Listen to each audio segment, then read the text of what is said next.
Now celebrating 25 years as the home of the Burnaby Art Gallery. Good evening and welcome to Red's Classic Theater. The Sepperly Mansion is a cherished reminder of Burnaby's earlier days, and we'll show you around throughout the show. Our movie this week is the 1972 Motown Paramount production, Lady Sings the Blues, starring Diana Ross. The former lead singer of the Supremes made an impressive film debut, portraying the life of famed blues singer Billie Holiday. Producer Berry Gordy took a risk in casting Richard Pryor in the picture.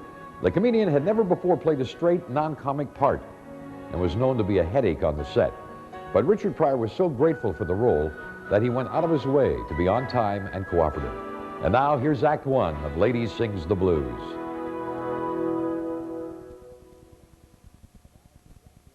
Red's Classic Theater is on location at the Burnaby Art Gallery this week, which is housed in this graceful heritage home.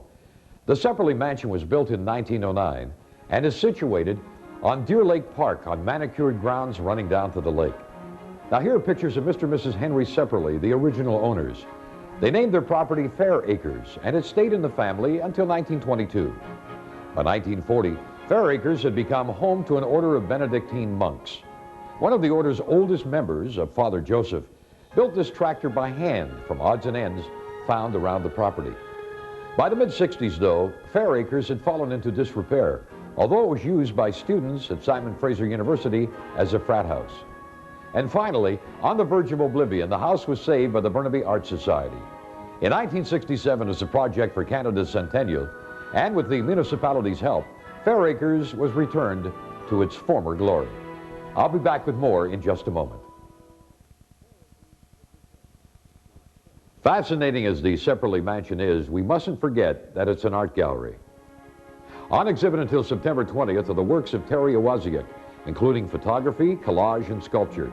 And by the way, the art gallery also has a program that lets you rent paintings from over 500 works by local artists, and at very reasonable prices. Or you can become a member of the Burnaby Art Gallery for as little as $10. Ask about that when you visit the art gallery. And now let's return to Lady Sings the Blues.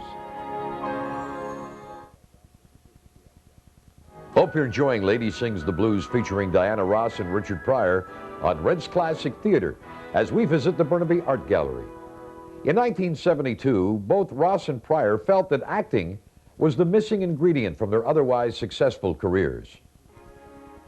Most critics were pleased with Diana Ross's performance in tonight's film, but some criticized her for projecting her own personality instead of the blues singer she was supposed to be playing. In fact, the whole production came under fire for glossing over the bitter events of Holiday's life.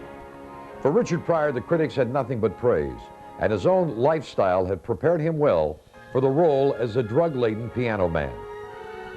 Not only was Pryor a drug user, it said he also knew very well what it felt like to be terrified over how to pay for them. In fact, Pryor was reported to be using up to $200 worth of cocaine a day and piling up thousands of dollars in debts. Still, as thanks to Berry Gordy for getting him this major movie role, he was on his best behavior. And now let's return to Lady Sings the Blues. I think it's only appropriate we're here in the reading room of the Burnaby Art Gallery. Time to look at our mailbag, and here's some recent requests. Derek Yule from Vancouver would like to see The Battle of the River Platte, starring Anthony Quayle. And Paula Buchholz from Main Island requested Zorba the Greek, starring Anthony Quinn. And we'd love to hear from you. Now, if you have an idea of a motion picture you'd like to see, or the suggestion of a location for Red's Classic Theater, write to Red Robinson, KVOS-TV in Vancouver. And join us next Sunday night on Red's Classic Theater for two-fisted double-barreled action with John Wayne, Stuart Granger, and Capuchin in North to Alaska. And 2 weeks from tonight, Ronald Reagan and Patricia Neal star in The Hasty Heart. But right now, let's return to Lady Sings the Blues on Red's Classic Theater. We're visiting the Burnaby Art Gallery this week on Red's Classic Theater as we present Lady Sings the Blues featuring Richard Pryor. Even after his role in tonight's movie, Richard Pryor knew that the industry still considered him to be a stand-up comic incapable of serious acting. Well, to prove them wrong, he gave up playing the comedy clubs to concentrate on his acting and writing.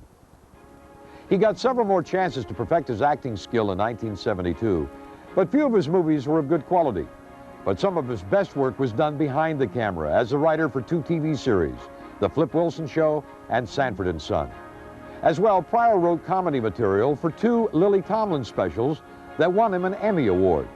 And he also contributed much of the script for Mel Brooks' insanely funny Western, Blazing Saddles. Pryor had expected to star in the picture too, but insiders say his cocaine addiction cost him the leading role. Even worse, on June the 9th, 1980, cocaine almost cost Richard Pryor his life. A concoction he was mixing burst into flames, inflicting third-degree burns to 50% of his body. Amazingly, he survived and returned to performing. And now back to Richard Pryor and Billy D. Williams in Lady Sings the Blues. From the Burnaby Art Gallery, it's time for our movie trivia quiz. Billy D. Williams, who's featured in tonight's movie, was featured in 2 of the 3 Star Wars movies. Can you name the 2 he was featured in and his character? We'll be back with the answer in just a moment.